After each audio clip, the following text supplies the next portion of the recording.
the name of this piece in the New York Times is The Making of a YouTube Radical. It's by Kevin Roose. And it had this montage, what do you call it, collage of faces of people who were supposed to be these horrible right-wingers. So it had the horrible right-winger Ben Shapiro. We know he is quite horrible, just an absolute threat to us all. Milton Friedman was one of them. Bill Whittle, my old pal Bill Whittle was there. Stephen Molyneux, and Milo and all these people. So just like kind of just all splashed together. There's Crowder down at the bottom. So just splashed together, no matter who they were. Later on YouTube, on Twitter, the author, Kevin Roose, put out a thing saying, well, they weren't supposed to represent all right-wingers. These were just some of the people that this guy had watched while he had become radicalized. So it was just the kind of to show you how you could sink from somebody lovable and delightful like, gee, I can't think of anybody there. But you could sink into the evil of actually listening to Milton Friedman. So, but that's not the point, because the point is, the whole point of the article was to give cover to YouTube for their efforts to deplatform people, which is also cover to Twitter, Facebook, to silence conservative voices before the upcoming election. I just want to say, by the way, that my face did not appear anywhere on this. And I mean, are you telling me that Bill Whittle is more hateful than I am? I can be just as hateful as Bill Crowder. I hate Crowder. I mean, that it seems to me that should trump Crowder's hatred. Crowder just hates everybody, but I actually hate Crowder. So I mean, shouldn't that put me? I'm offended. I'm offended. I believe that because I call the New York Times a former newspaper and call their op-ed section Knucklehead Row, I think that they hate me so much that they won't even acknowledge my hateful existence. And I just think that is unfair, and I protest. I feel that the New York Times should be silenced unless they start to pay attention to my hatred and my divisiveness. Anyway, the point, I don't know. It just bugs me that I can't be hateful enough to make the New York Times. The point of the piece is obviously that these people have to be silenced, and YouTube has to do stuff not to encourage people to listen to them and go from one to another. And let's just be clear about this. The New York Times does not support free speech. It does not support the First Amendment. The New York Times is now a woke, sophomoric hate paper. I mean, today, sometimes they don't even have headlines anymore. It's just like Trump, grrr, that's what it'll say, like GRRR. They just have become this crazed left-wing voice of silence. If you don't believe me, take a look at Citizens United. You remember Citizens United case? I think it was decided in 2010 by the Supreme Court. Our pal David Bossie, he made a film against Hillary Clinton, put it on TV, and they took it off TV in accordance with McCain-Feingold because they said this was a campaign contribution. So you can't put an anti-Hillary documentary on TV when the election is coming up because it's a campaign contribution that should be controlled by McCain-Feingold. It went to the Supreme Court. In the arguments of the Supreme Court, Alito asked the government lawyer who was defending McCain-Feingold, he said, look, couldn't you apply this to a book? And the lawyer said, well, yeah, you could censor a book because it would be, if it was anti-Hillary, because that would be a campaign contribution. And he said, well, could it be applied to a 1,000-page book that had a sentence attacking Hillary Clinton?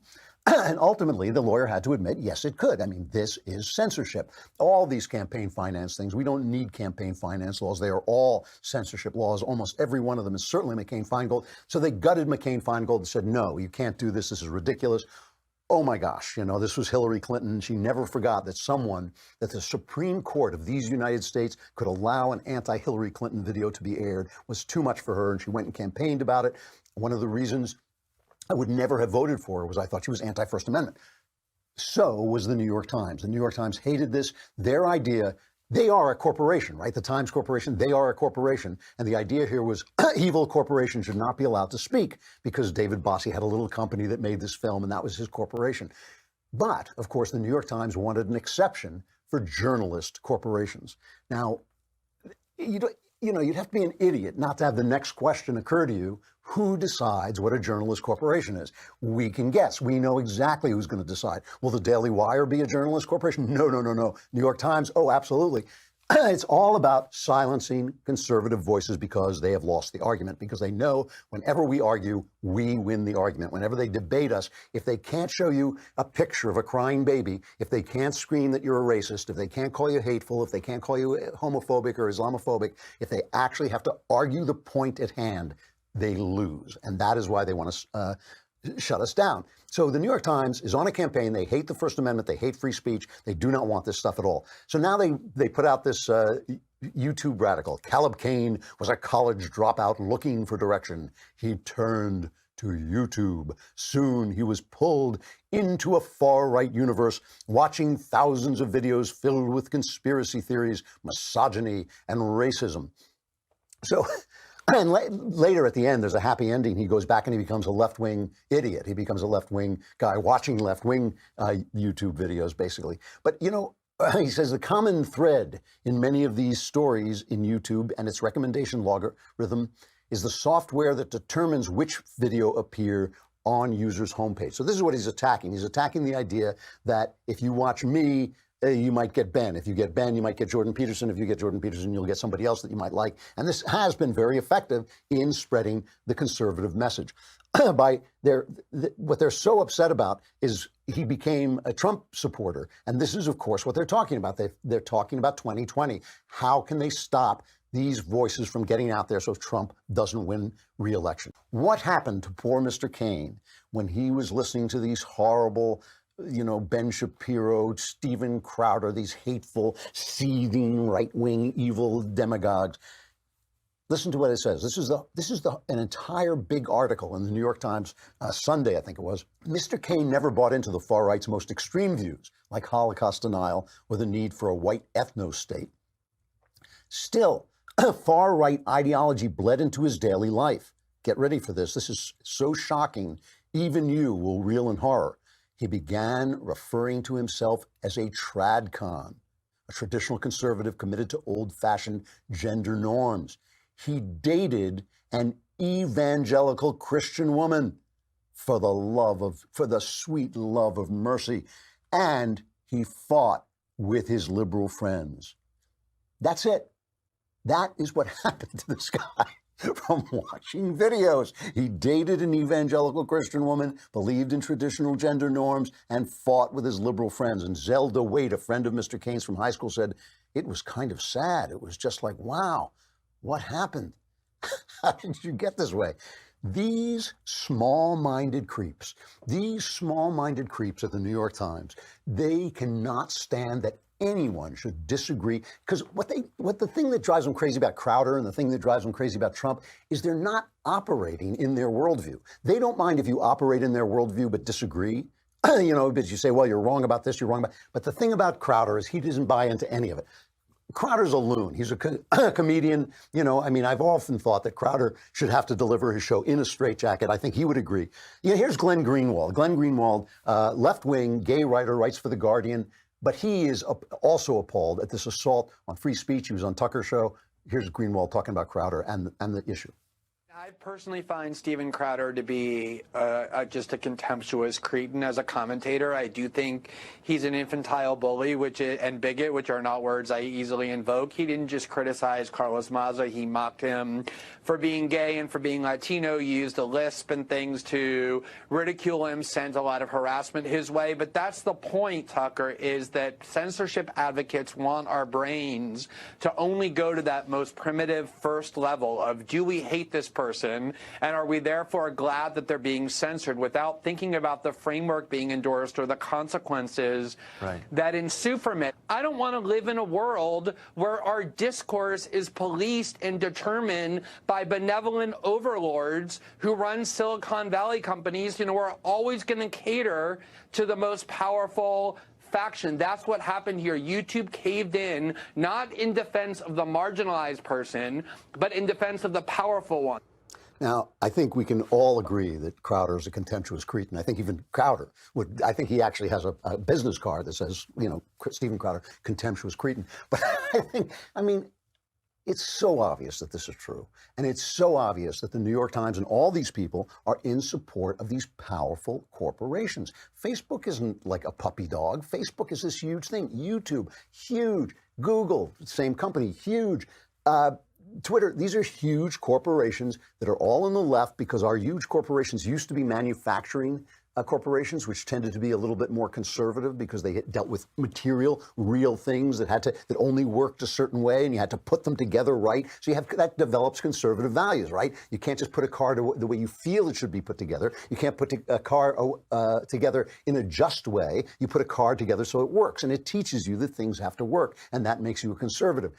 But these are places that are just about ideas, and they have come up on the left. They have this notion that if you can control the narrative, you control reality, and therefore they have become incredibly left-wing. They come all from the elite universities, and they want to tell you what to say and what jokes to make. I mean, Crowder is like every comedian I've ever met. My father was a comedian. I've known a lot of comedians. Every single one of them should be put in a padded room. They are all crazy, okay? And Crowder is no exception. He's a nutcase, but he is hilarious. And when he gets going, can be as funny as anybody around.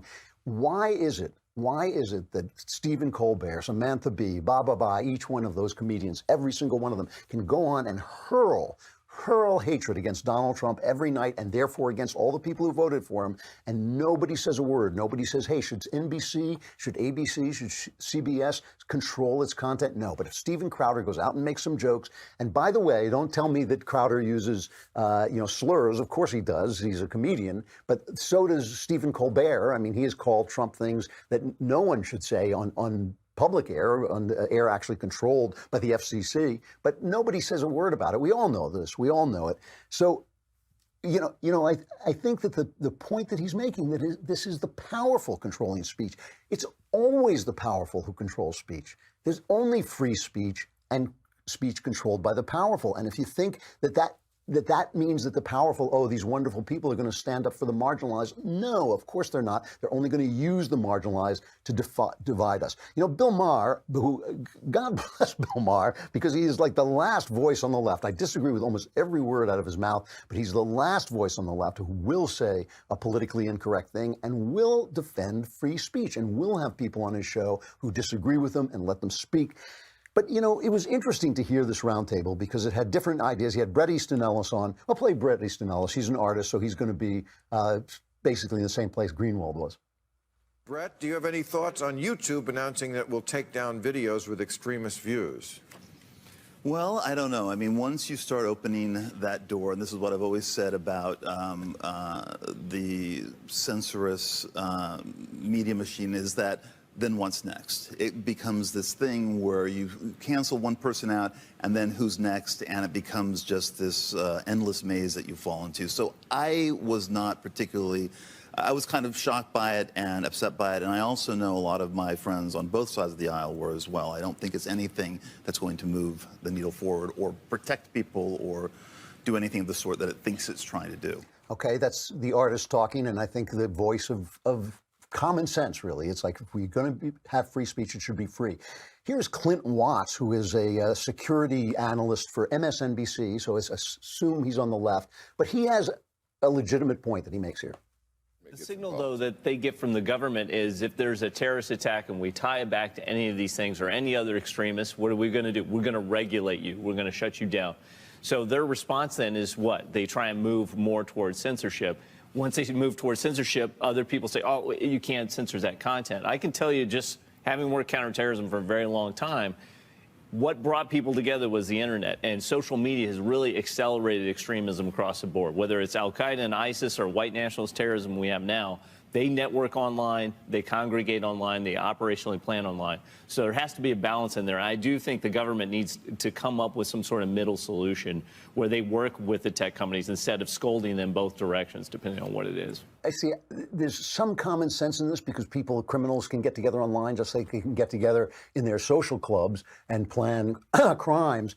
But I'm sorry, you can't say Steve Crowder is doing that. He's not planning anything. He's just speaking. And if some lunatic goes off and hurts somebody because they saw something on the Crowder show that set them off, look, it's no different from the guy who shot up the ballpark because he heard something from Bernie Sanders. Crazy people do crazy things. Crazy people hear crazy things, no matter what you're saying. But the point that, we should be able to police internet spaces in case people are planning crimes and luring people into things that are really dangerous.